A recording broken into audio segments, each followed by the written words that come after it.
Hello students, last class में हमने respiration start किया था और हमने ये जाना था कि प्लांट्स में रेस्पिरेशन के साथ साथ एक प्रोसेस और कंप्लीट होता है, that is photosynthesis. Is it okay? तो रेस्पिरेशन जो हमको पढ़ना है यहाँ पर, this is respiration in plants. Respiration का कौन सा हिस्सा हम पढ़ रहे हैं? हम पढ़ रहे हैं रेस्पिरेशन की फर्स्ट स्टेप। और रेस्पिरेशन की फर्स्ट स्टेप क्या है?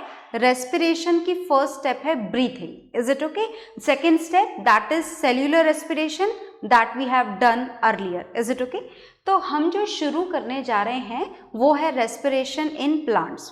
और प्लांट्स में जो ब्रीदिंग प्रोसेस होता है, जो रेस्पिरेशन की फर्स्ट स्टेप होती है, वो अलग अलग पार्ट्स में अलग अलग कंप्लीट होती है। स्टेम में अलग, रूट्स में अलग, और रूट हेयर्स में अलग, और लीव्स में अलग।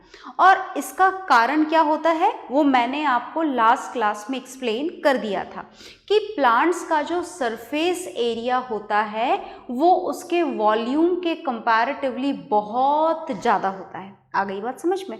तो अब हम पढ़ेंगे कि आखिर ये जो प्लांट्स के अलग अलग पार्ट्स हैं उसमें रेस्पिरेशन किस तरीके से कंप्लीट होता है। ओके, तो first part of plant we will start first in the roots. तो सबसे पहले हम किस में पढ़ेंगे? सबसे पहले हम पढ़ेंगे रेस्पिरेशन इन रूट्स। हम जानेंगे कि प्लांट्स की जो रूट्स हैं वो कैसे ब्रीथ इन करती हैं और कैसे ब्रीथ आउट करती हैं। तो बहुत ध्यान से सुनिएगा। ओके, तो हम प्लांट्स की रूट्स के बारे में बात कर रहे हैं। तो आपको पता है कि रूट्स को रूट्स क्यों बोला जाता है? क्योंकि वो अंडरग्राउंड हिस्से में प्रेजेंट होती हैं, ग्राउंड के नीचे वाले हिस्से में प्रेजेंट होती हैं। तो ये हमने बना दी यहाँ पर प्लांट्स की रूट्स। बहुत ध्यान से देखिएगा। और ये जो रूट्स हैं इनके साथ में कुछ ऐसे लॉन्ग थ्रेड लाइक स्ट्रक्चर भी प्रेजेंट होते हैं। और ये जो लॉन्ग थ्रेड लाइक स्ट्रक्चर जो रूट से लास्ट में अटैच हैं, they are known as root hairs. इनको क्या बोला जाता है? इनको बोला जाता है root hairs. Is it okay? And these roots and root hairs are present in the soils. ये किस में प्रेजेंट होते हैं? ये सॉइल में प्रेजेंट होते हैं। तो ये हमने बना दी मिट्टी। Is it okay? These are the soil particles. ये क्या बनाए हैं हमने? ये हमने बनाए हैं सॉइल पार्टिकल्स। और सॉइल पार्टिकल्स के बीच में क्या प्रेजेंट होते हैं? एयर स्पेसेस होने भी चाहिए, क्योंकि हम जानते हैं कि जो प्लांट्स हैं, ट्रीज हैं, क्रॉप प्रोडक्शन है, whatever the type of plant is there, that porous soil is good for it. कैसी सॉइल गुड होती है? पोरस सॉइल गुड होती है। पोरस सॉइल का मतलब क्या होता है? Which has these lot of spaces between them. ऐसी सॉइल जिसके पास में ये बड़े सारे स्पेसेस हों, ताकि इन स्पेसेस में दो चीज़ें सफिशिएंट अमाउंट में आ पाएँ। एक तो एयर और दूसरा वाटर पार्टिकल्स। ये सफिशिएंट अमाउंट में इन स्पेसेस में आ पाए, उसके लिए ज़रूरी है कि जो सॉइल यहाँ पर काम में ली गई है वो कैसी हो? पोरस सॉइल हो। कैसी सॉइल होनी चाहिए? पोरस सॉइल होनी चाहिए। आ गई बात समझ में?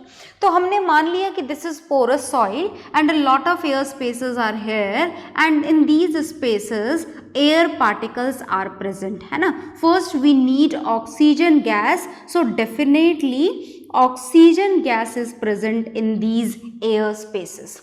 आ गई बात समझ में? अब हमें जानना है कि ये जो रूट हेयर्स हैं, ये रूट हेयर इस ऑक्सीजन को किस तरीके से एब्जॉर्ब करती हैं। तो आपको याद रखना है कि this respiration in roots will be done by the process of diffusion.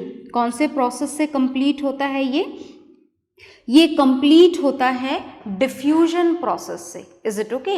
अगर एयर स्पेसेस में ऑक्सीजन की कॉन्सेंट्रेशन हाई है और अंदर ऑक्सीजन की कॉन्सेंट्रेशन, रूट हेयर के अंदर ऑक्सीजन की कॉन्सेंट्रेशन अगर लो है, in that condition this oxygen will start moving from the air spaces in the root hair, and this process is known as क्या बोला जाता है इस प्रोसेस को? इस प्रोसेस को बोला जाता है डिफ्यूजन।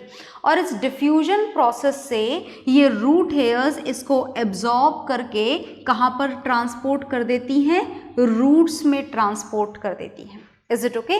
तो याद रहेगा आपको कि रूट्स में किस तरीके से होता है रेस्पिरेशन। रेस्पिरेशन रूट्स में होता है bye the process of diffusion. कौन से प्रोसेस से कंप्लीट होता है? डिफ्यूजन प्रोसेस से कंप्लीट होता है। आ गई बात समझ में? तो चलिए, ये तो हमने जान लिया कि प्लांट्स की रूट्स में अगर हम जानना चाहें कि रेस्पिरेशन कैसे होता है, then it is done by the diffusion. Similarly roots में जब सेल्यूलर रेस्पिरेशन के बाद में कार्बन डाइऑक्साइड गैस बनती है तो वो भी बाहर कौन से प्रोसेस से निकल जाती है? डिफ्यूजन प्रोसेस से ही बाहर निकलती है। Is it okay? अब हमें कुछ और बातें जाननी है। हमें ये जानना है कि अगर इन केस रूट्स में एयर स्पेसेस ना हो, रूट्स के लिए एयर स्पेसेस सॉइल में अगर अवेलेबल ना हो, ऐसी कोई कंडीशन है कि सॉइल में एयर स्पेसेस ना हो? बिल्कुल ऐसी कंडीशन है। अगर आप सॉइल को वाटर लॉक्ड कंडीशन में रख दोगे, कौन सी कंडीशन में रख दोगे? वाटर लॉक्ड कंडीशन में। समझ में आ गया ना? वाटर लॉक्ड का मतलब आपने मिट्टी को पानी से भर दिया है ना? अब आप बोलोगे कि वो तो ज़रूरी है, गार्डनिंग जब हम करते हैं तो पानी तो डालते ही हैं, तो फिर अब ये कैसी बात हो रही है कि पानी नहीं डालना है? पानी डालना तो है, पर ऐसा नहीं कि बाढ़ आ गई, फ्लड आ गया और पानी में डूबे ही हुए हैं सारी की सारी रूट्स। तो अगर ये जो रूट्स हैं अगर ये लंबे टाइम तक पानी में डूबी रहीं तो इन दैट कंडीशन इनके सॉइल के बीच में जो एयर स्पेसेस थे वो एयर स्पेसेस पूरी तरीके से किससे भर जाएंगे? एयर स्पेसेस पानी से भर जाएंगे। और पानी जो है ये ऑक्सीजन गैस को क्या कर देगा? बाहर निकाल देगा। तो इसमें किसकी अनअवेलेबिलिटी हो जाएगी? ऑक्सीजन गैस की। Is it okay? तो सारा पानी क्या बाहर निकाल चुका है? oxygen. Now you can say for the diffusion process these root hairs does not get the oxygen from these air spaces as it is filled now with the water. फिलहाल ये air spaces किससे भरे हुए हैं? ये air spaces भरे हुए हैं पानी से। किससे भरे हुए हैं? पानी से भरे हुए हैं। Is it okay? In that condition what would happen? So listen to me very carefully. In that condition जब ये air spaces पानी से भर जाते हैं, इन roots को breathing process के लिए ऑक्सीजन नहीं मिल पाती है, तो in the condition of water logged these roots will start anaerobic respiration. इन रूट्स में क्या शुरू हो जाता है? इन रूट्स में अनएरोबिक रेस्पिरेशन स्टार्ट हो जाता है। Is it okay? और आपको याद होना चाहिए if this anaerobic respiration takes place in the roots of the plant then what will be the product? अगर अनएरोबिक रेस्पिरेशन होगा तो अनएरोबिक रेस्पिरेशन के एंड प्रोडक्ट्स क्या होते हैं? अनएरोबिक रेस्पिरेशन के एंड प्रोडक्ट्स होते हैं इथेनॉल। और इथेनॉल के साथ में दूसरा प्रोडक्ट कौन सा बनता है? सॉरी, वाटर नहीं लिखेंगे हम यहाँ पे, वाटर नहीं बनता है। This is carbon dioxide. कौन से प्रोडक्ट बनते हैं? Ethanol and carbon dioxide. तो ये जो अनएरोबिक रेस्पिरेशन के एंड प्रोडक्ट आपने लिखे, कार्बन डाइऑक्साइड इज फाइन, पर ये जो इथेनॉल बना है, ये इथेनॉल क्या करता है? बहुत ध्यान से सुनना। ये जो इथेनॉल बना है, ये इथेनॉल रूट्स को कर देता है डैमेज और रूट्स हो जाती हैं डेड। और जब रूट्स डेड होंगी तो धीरे धीरे प्लांट्स भी क्या हो जाता है? डेड हो जाता है। तो सारी बातें आपको समझ में आ गई ना? तो क्या क्या बताया मैंने आपको? First we have know now that is how this respiration in roots is done. So this respiration is done, sorry, this respiration in root is done by the method of diffusion. कौन से method से होता है? Diffusion से होता है। But if the roots are kept water lock for a long duration, है ना, जैसे आपने 2-3 दिन के लिए पानी से भरा हुआ है उसको, is it okay? In that condition in the roots what would start? Anaerobic respiration will start, and for which the end products are ethanol and carbon dioxide, and this ethanol will damage the roots. Finally the roots will be dead, and if the roots will be dead then the plant is also going to be dead. Is it okay? तो ये हमने जाना है यहाँ पर respiration in roots which is done by the method of diffusion. MCQ में पूछा जाए तो एक ही वर्ड याद रखना है, that is respiration in roots is done by the process of diffusion. Is it okay? So whatever is there on the board, you note it down in your science registers. Okay.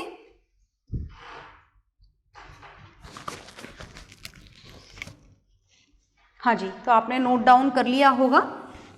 और अब note down करने के बाद में एक question हमसे पूछा जाएगा कि how this respiration is done in the stem.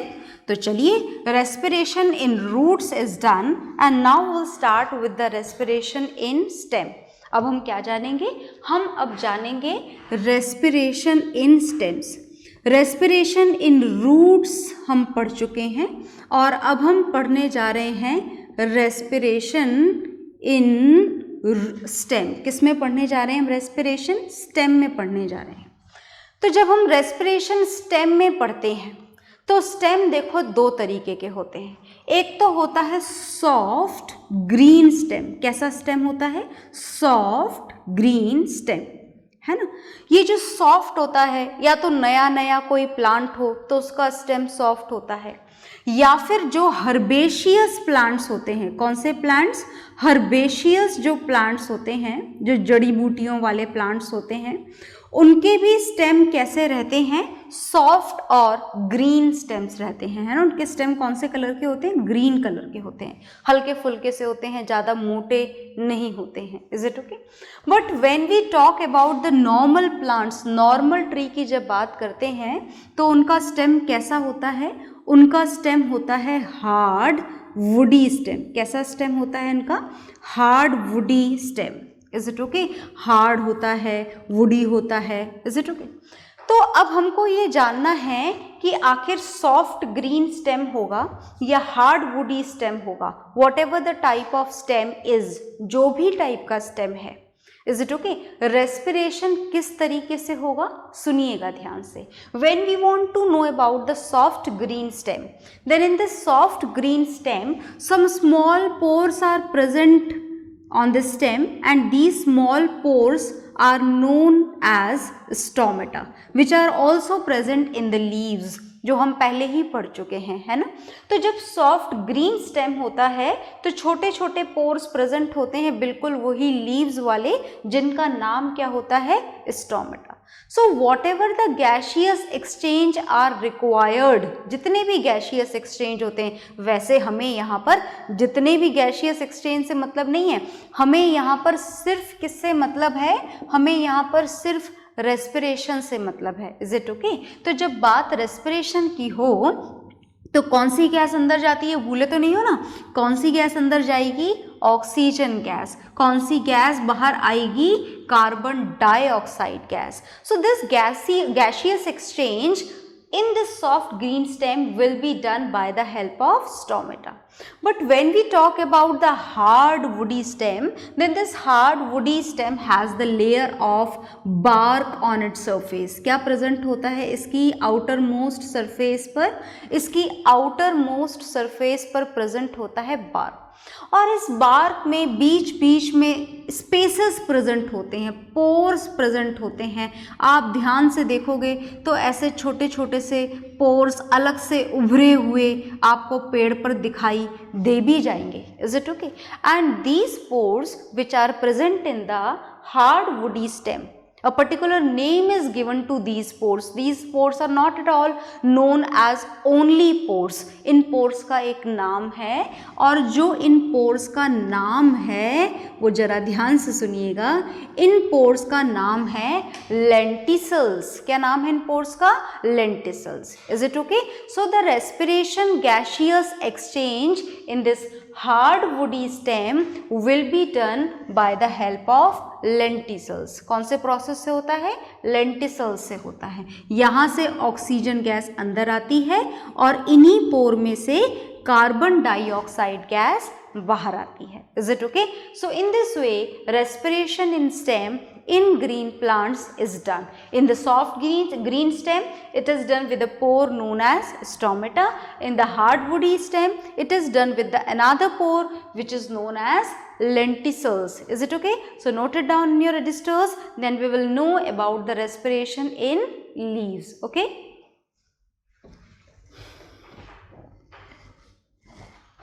तो आपने ये नोट डाउन कर लिया होगा, नहीं करा है तो वीडियो पॉज करके नोट डाउन ज़रूर करेंगे। और इस रेस्पिरेशन इन स्टेम के बाद में हमको पढ़ना है रेस्पिरेशन इन लीव्स। क्या पढ़ना है हमको पढ़ना है respiration in leaves, green leaves. हमें जानना है कि ग्रीन लीव्स में रेस्पिरेशन कैसे होता है। सुनिएगा ध्यान से। तो अब हम पढ़ने जा रहे हैं respiration in leaves. So listen to me very carefully. हालांकि आप जानते हो ये वाली बात, पर फिर भी हम यहाँ रेस्पिरेशन पढ़ रहे हैं तो we have to complete each and every topic. So look here and listen to me very carefully. So when we have to complete this respiration in leaves, so you should know about the surface of leaves, that at the lower end of leaf, normally at the lower end of leaf it is found. क्या मिलता है lower end पर leaf की lower end पर मिलते हैं small pores. क्या मिलते हैं? Small pores. And these pores are known as, क्या नाम है इन पोर्स का? इन पोर्स का नाम है stomata. Is it okay? So whatever the gaseous exchange are required in this leaf, it is done with the help of these pore stomata. As I told you, these stomata are usually found on the lower surface of the leaf. But it is not at all compulsory. Sometimes in some exceptional cases, in some of the leaf, these pore stomata are even found on the upper surface also. Is it okay? तो ये जो stomata pore है ये lower surface पे भी हो सकता है और अपर सरफेस पे भी हो सकता है। याद रहेगी ना ये वाली बात? बिल्कुल याद रखनी ही पड़ेगी। तो अब सुनिए ध्यान से। स्टोमेटा के बारे में वैसे तो हम जान चुके हैं, पर थोड़ा सा और जान लेते हैं, एक बार और रिवाइज कर लेते हैं। तो देखिएगा, when we have to know about this pore, then we have to keep it in mind, then this pore is covered with two cells. याद है ना आपको? ये जो पोर है, क्या नाम है पोर का? पोर कौन सा है इसमें? देखिएगा, ये जो बीच वाला स्पेस है ना खाली, this particular part is known as stomata and this is the pore only. यही है पोर। And this pore is covered with these two cells, and these two cells are the kidney shaped cells and they are known as guard cells. As they have to do the guarding of this stomata. Guarding करते हैं stomata की कैसे, वो मैं अभी थोड़ी सी देर में बताती हूँ। अच्छा, एक बात और याद रखिएगा, that these guard cells are having, क्या बना रही हूँ मैं, पहचान तो गए ना आप इनको?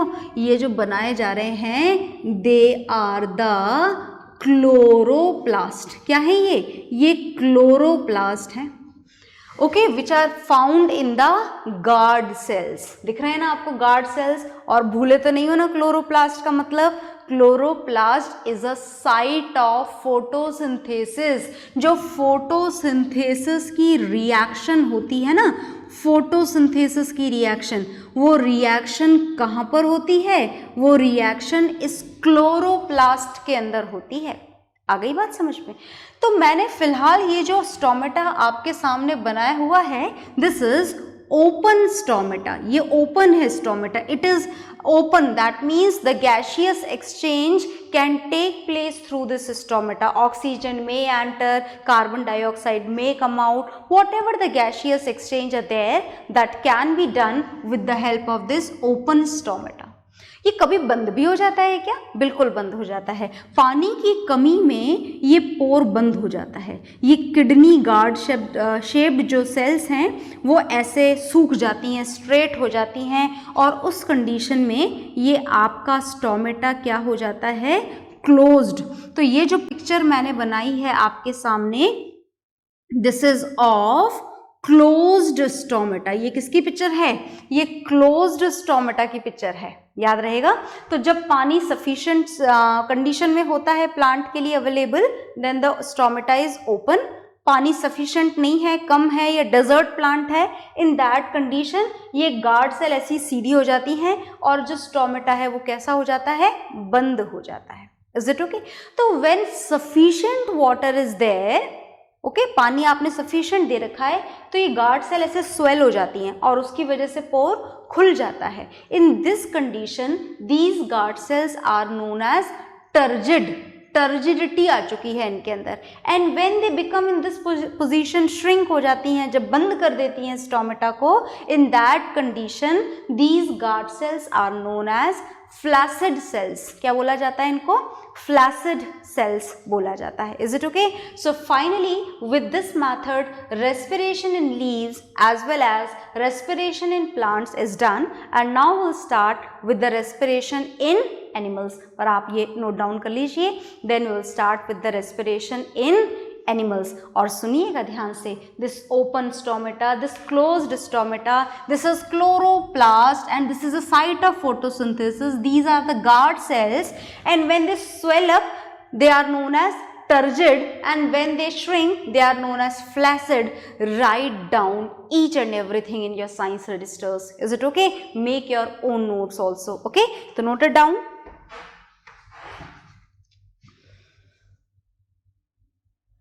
हाँ जी, तो आपने नोट डाउन कर लिया होगा। मैं जैसे ही उधर हटती हूँ आप वीडियो पॉज करके नोट डाउन कर लिया करिए। ओके, तो इसी के साथ में हमारा रेस्पिरेशन, जो प्लांट्स में रेस्पिरेशन है वो ख़त्म हो गया है और अब हम शुरू करने जा रहे हैं। क्या शुरू करने जा रहे हैं? Respiration in animals. तो रेस्पिरेशन इन एनिमल्स की शुरुआत करते हैं। देखिएगा ध्यान से, सुनिएगा बहुत अच्छी तरीके से। हम शुरू करने जा रहे हैं रेस्पिरेशन इन एनिमल्स। और एनिमल्स में हमको कुछ ह्यूमन बीइंग्स के अलावा भी कुछ और भी एनिमल्स हैं जिनके रेस्पिरेटरी सिस्टम के बारे में आपको जानना है। मैं बार बार आपको याद दिला रही हूँ कि हम रेस्पिरेशन का फर्स्ट स्टेप पढ़ रहे हैं। This is breathing, which is inhalation of oxygen gas and acceleration of carbon dioxide gas. Is it okay? And the second step of this respiration is cellular respiration, which remains same in plants as well as in animals. Is it okay? वो किस किस तरीके से होता है वो हम पढ़ चुके हैं। ऐसा नहीं है कि respiration, cellular respiration unicellular organism में अलग होगा और मल्टी सेल्यूलर में अलग होगा, ऐसा नहीं है। ओके, तो चलिए हम रेस्पिरेशन इन एनिमल स्टार्ट करते हैं और इसकी शुरुआत हम करेंगे एक बहुत ही छोटे से ऑर्गेनिज्म से, and this organism is amoeba. हम रेस्पिरेशन इन एनिमल्स की शुरुआत एमीबा से करेंगे और एमीबा की खास बात अब कभी भूलिएगा मत, that this is a unicellular organism. Unicellular organisms की खास बातें तो आप जानते हैं ना। सबसे पहली और ख़ास बात ये एक है इनके अंदर कि इनकी पूरी बॉडी के अंदर सिर्फ और सिर्फ क्या प्रेजेंट होता है? ओनली वन सेल, एक ही सेल सिर्फ प्रेजेंट होती है। तो लीजिए आपके सामने बना दिया गया है, एमीबा बना दिया गया है। ध्यान से देखिए, अब ये एमीबा है विच यूजुअली फाउंड्स इन वाटर। कहाँ पर मिलता है ये एमीबा? हमको पानी के अंदर मिलता है। ओके, और ये मैंने इसका न्यूक्लियस बना दिया है और ये इसके अंदर का साइटोप्लाज्म। बाकी आपको कुछ बनाने की ज़रूरत यहाँ पर है नहीं। Okay, so this amoeba is going to gain the oxygen which is dissolved in water by the same process of diffusion. That means this respiration in amoeba is also done by the same method as it is done in the roots of a plant, and the name of the method is diffusion. As the concentration of oxygen is high in the outermost environment, it is going to enter by the process of diffusion inside the amoeba. Amoeba के अंदर enter हो जाती है और जब oxygen अंदर enter होगी तो अमीबा के अंदर क्या होगा? याद है ना आपको? अमीबा के अंदर होगा सेल्यूलर रेस्पिरेशन। कौन सा रेस्पिरेशन होगा? Cellular respiration. And the end products of cellular respiration are carbon dioxide which has to be removed. बाकी अभी हम नहीं रिवाइज करेंगे। So this carbon dioxide produced, this is produced in the amoeba, inside the amoeba, and when the concentration of this carbon dioxide in the inner region of amoeba is high, it again start moving out by the same process of diffusion. तो oxygen अंदर भी कौन से process से आ रही है? Diffusion से। बनी हुई कार्बन डाइऑक्साइड बाहर भी कौन से प्रोसेस से जा रही है? By the same process of diffusion. अब हमसे एग्जाम में क्वेश्चन पूछा जाता है कि ये इतना आसान प्रोसेस है डिफ्यूजन वाला, है ना, ऑक्सीजन को इनहेल करने का और कार्बन डाइऑक्साइड को बाहर निकालने का, तो आखिर ये जो डिफ्यूजन प्रोसेस है ये ह्यूमन बीइंग्स में क्यों नहीं होता? ह्यूमन बीइंग्स में डिफ्यूजन हो जाए तो कितना बढ़िया काम हो जाए, ना लंग्स की ज़रूरत, ना नॉस्ट्रल्स की ज़रूरत, ना विंड पाइप की ज़रूरत, और ना ही किसी और सिस्टम की ज़रूरत। तो हमसे एग्जाम में ये क्वेश्चन पूछा जाता है that why this diffusion process is insufficient to meet the oxygen requirement in human beings. Is it okay?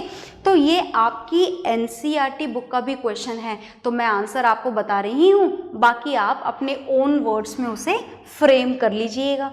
तो चलिए हम ये जानने जा रहे हैं कि why this diffusion process is not at all sufficient to complete the oxygen requirement in human beings.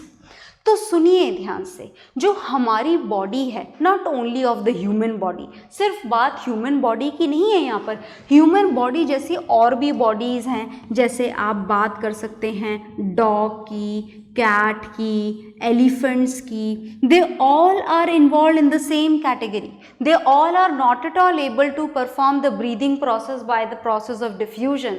तो कारण हमसे पूछा गया है कि ऐसा क्यों? कारण ये है कि जो हमारी बॉडी है, इनकी they are very complex in designing, बहुत कॉम्प्लेक्स बॉडी डिज़ाइनिंग है।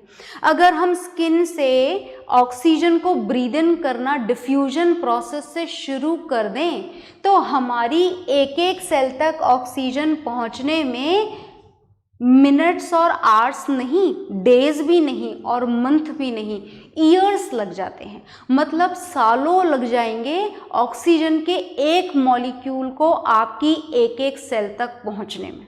Is it okay? तो क्या इतना स्लो प्रोसेस अगर रेस्पिरेशन का हमारी बॉडी में हो तो काम हो पाएगा? नहीं हो पाएगा। So because of the less surface area, हमारा सरफेस एरिया कैसा है?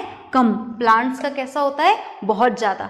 तो because of less surface area and more volume and complex designing of the body, complex designing के कारण ये फाइनली हमारी बॉडी में डिफ्यूजन प्रोसेस से रेस्पिरेशन नहीं हो सकता, because it takes 2 or 3 years to reach a single molecule of oxygen into each and every cell of human body and of all these animals also. Is it okay? And because of this reason, this diffusion is not at all able to complete the oxygen requirement in these multicellular organisms. आ गई बात समझ में? तो ये हमने कारण जान लिया है और इसी के साथ में हम आज की क्लास को ख़त्म करेंगे। जो रेस्पिरेशन है बाकी बचे हुए एनिमल्स में, that will see in the next class. Okay, so bye everyone.